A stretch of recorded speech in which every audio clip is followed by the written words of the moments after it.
5, 4, 3, 2, 1.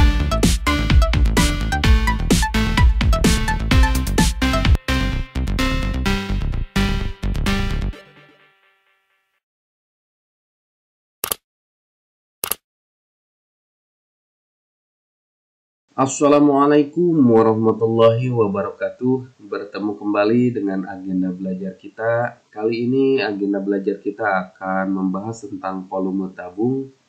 Ini merupakan video kedua dari bab bangun ruang sisi lengkung. Untuk kompetensi dasarnya sama seperti pertemuan sebelumnya, membuat generalisasi luas permukaan dan volume berbagai bangun ruang sisi lengkung. Kemudian menyelesaikan masalah kontekstual yang berkaitan dengan luas permukaan dan volume bangun ruang sisi lengkung, serta gabungan beberapa bangun ruang sisi lengkung.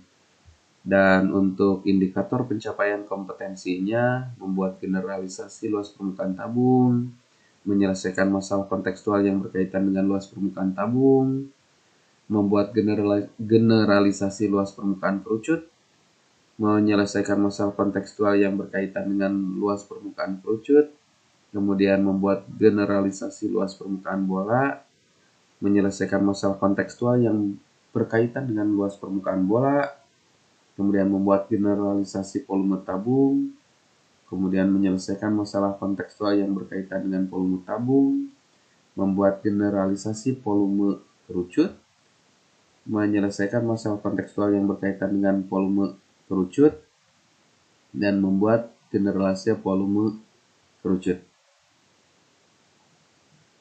Nah, untuk materi prasyaratnya ini ada dua, bab lingkaran dan bab bangun ruang sisi datar. Dan untuk pertemuan kali ini untuk lingkarannya yang harus diingat ini tentang luas lingkarannya. Luas lingkaran ini rumusnya pi kali R atau PR kuadrat ya, ketika jari-jarinya R. Kemudian untuk bangun ruang sisi datarnya, nah ini yang kalian harus ingat adalah volume prisma, yaitu luas alas kali tinggi. Dan yang perlu kalian ingat juga, prisma ini memiliki ciri yaitu bangun ruang yang dibatasi oleh sepasang sisi sejajar dan kongruen. Nah, sejajar seperti ini ya. Nah, alas dengan tutupnya ini sejajar berupa lingkaran, ukuran dan bentuknya sama, kongruen. Nah, ini ciri-ciri dari prisma ya. Kita lanjut ke materi utamanya. Kita akan membahas tentang volume tabung. Volume tabung. Nah, tabung merupakan prisma dengan alas lingkaran. Nah, ini dilihat dari ciri-ciri prisma, tabung merupakan prisma dengan alas lingkaran. Ya, sehingga untuk rumus volume tabung ini bisa diturunkan dari volume prisma. Nah, ini volume prisma tadi ya, luas alas kali tinggi. Luas alas LA saya simbolkan ya, kemudian T ini tinggi prisma. Nah, untuk volume tabung kita tinggal turunkan dari volume prisma ini. Nah, sehingga volume tabung ini kita peroleh PR kuadrat kali T. Dari mana ini? Nah, PR kuadrat ini merupakan luas alas dari tabung. Karena berupa lingkaran, maka rumusnya PR kuadrat. Nah, ketika kita ganti luas alas ini dengan rumus tabung, yaitu PR kuadrat, ya kita peroleh seperti ini. Jadi volume tabung ini adalah PR kuadrat kali T. Nah, ini. Nah, Pak, bisa nggak kita menghitung volume tabung dengan rumus volume prisma? Yang ini luas alas kali tinggi saja, yang ini yang dihafalnya. Boleh-boleh saja. Sehingga kalian nanti kalau menggunakan rumus ini, kalian secara terpisah luas alasnya dicari dulu berupa lingkaran. Nah, setelah dapat nilai dari luas alasnya, baru kalikan dengan tinggi. Boleh-boleh saja ya. Jadi kalian menggunakan rumus volume prisma untuk menghitung volume tabung itu sah-sah saja. Asalkan jangan dibalik. Kalian mencari volume suatu prisma, kalian menggunakan rumus volume tabung. Nah, itu nggak boleh. Kenapa? Karena volume tabung ini anaknya. Ya, anak dari prisma. Nggak boleh dibalik. Kalau tabung boleh menggunakan rumus prisma. Tapi menghitung volume prisma tidak boleh menggunakan volume tabung. Ya. Untuk lebih jelasnya menggunakan rumus ini, berikut saya berikan contoh-contohnya. Contoh soal pertama ini, perhatikan gambar berikut. Di sini ada sebuah tabung tingginya 15 cm, kemudian diameternya, ini diameter itu dari sini ke sini ya. Sehingga diameter itu adalah 2 kali jari-jari. Karena dari sini ke tengah ini 1 jari-jari, kemudian dari sini ke sini pun 1 jari-jari, sehingga diameter itu adalah 2 kali jari-jari ya. Nah, tentukan volume tabung di atas. Nah, volumenya atau isinya berapa? Nah, kita jawab. Untuk diameternya di sini 14 cm. Nah, sehingga kita peroleh karena diameternya 14 cm, maka jari-jarinya ya setengahnya kan, dari sini ke sini itu jari-jari. Maka kita tinggal bagi saja diameter menjadi 2 bagian, yaitu jari-jarinya 7 cm, ini dibagi 2. Nah, tingginya 15 cm. Nah, dari sini kita tinggal substitusikan saja ke rumus volume tabung, yaitu PR kuadrat kali T. Pi-nya kita ambil 22/7. R-nya tadi diperoleh 7 cm, maka jadi 7 cm kuadrat. Ya, karena ini di rumusnya ada kuadrat. Kemudian T-nya adalah 15 cm seperti ini. Ini operasinya kali semuanya ya. Ini kali ini, kali ini. Kita tinggal hitung saja. Nah, untuk lebih menyederhanakan, ini karena 7 ini bisa disederhanakan. 7 kuadrat saya pisahkan penulisannya jadi 7 cm kali 7 cm. Sehingga ini 7 dibagi 7-nya ini bisa disederhanakan, nilainya 1 ya. Ya, atau kita coret saja karena 1 ini kalau dikali dengan angka suatu angka ini nilainya tetap tidak merubah nilai, maka coret saja ya. Nah, sehingga kita tinggal mengalihkan bilangan sisanya. 22 kali 7 ini 154 cm kali cm jadi cm kuadrat ya. Jadi cm kuadrat ini diperoleh dari ini kali ini. Nah, 154-nya kita peroleh dari 22 kali 7. Kalau tidak percaya silahkan dikotret ya, biar mantap keyakinannya. Kemudian 15 cm-nya saya tulis lagi karena belum dioperasikan. Nah, sekarang baru kita operasikan, ini kalikan lagi 15. Maka diperoleh 2310.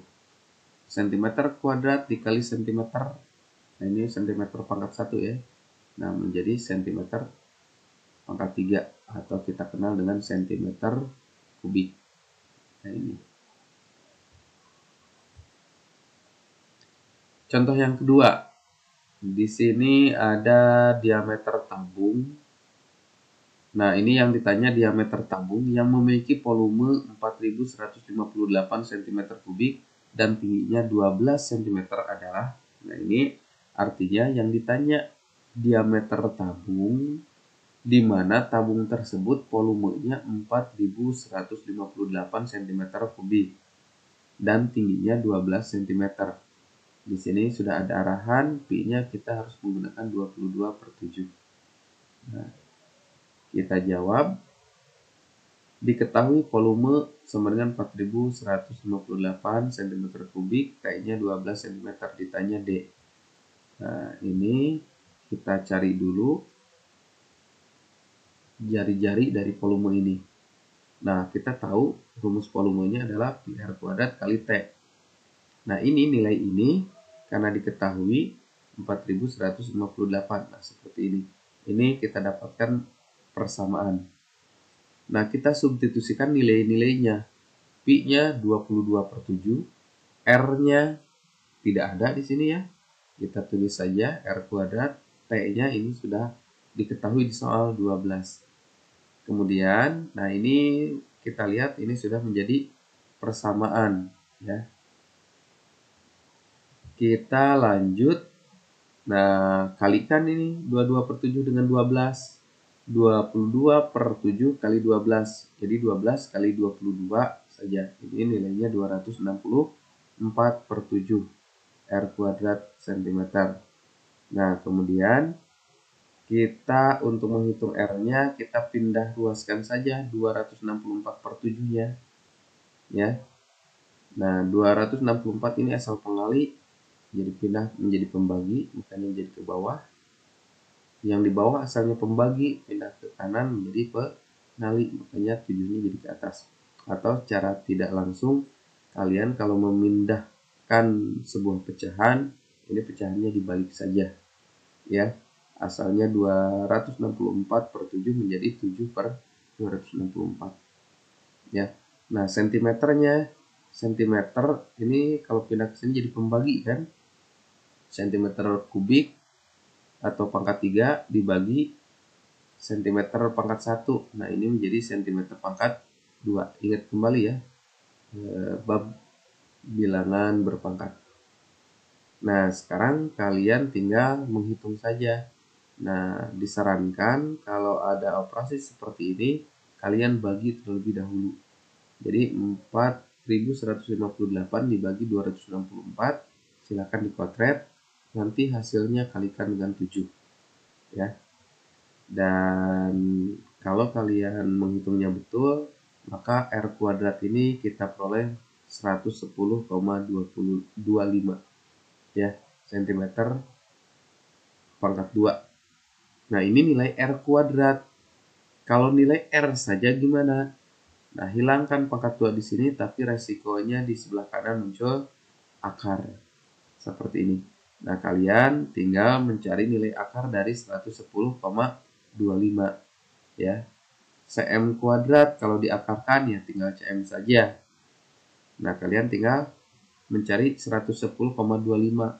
Berapa kali berapa supaya hasilnya 110,25. Dan diperoleh itu nilainya adalah 10,5. Kalau tidak percaya kalian tinggal kalikan saja 10,5 kali 10,5, bener nggak? 110,25 ya. Dan ini nilai R-nya 10,5, tapi kan yang ditanya adalah dia diameter. Nah, kalian ingat lagi, diameter itu adalah 2 kali dari jari-jari, maka diameter ini tinggal kalikan saja jari-jari kali 2. Nah, 10,5 kali 2 itu kita peroleh 21 cm. Nah, jadi kita peroleh jawabannya adalah yang C. Demikian penjelasan untuk volume tabung. Mudah-mudahan video ini bisa bermanfaat. Terima kasih sudah menonton. Billahi taufiq wal hidayah. Wassalamualaikum warahmatullahi wabarakatuh.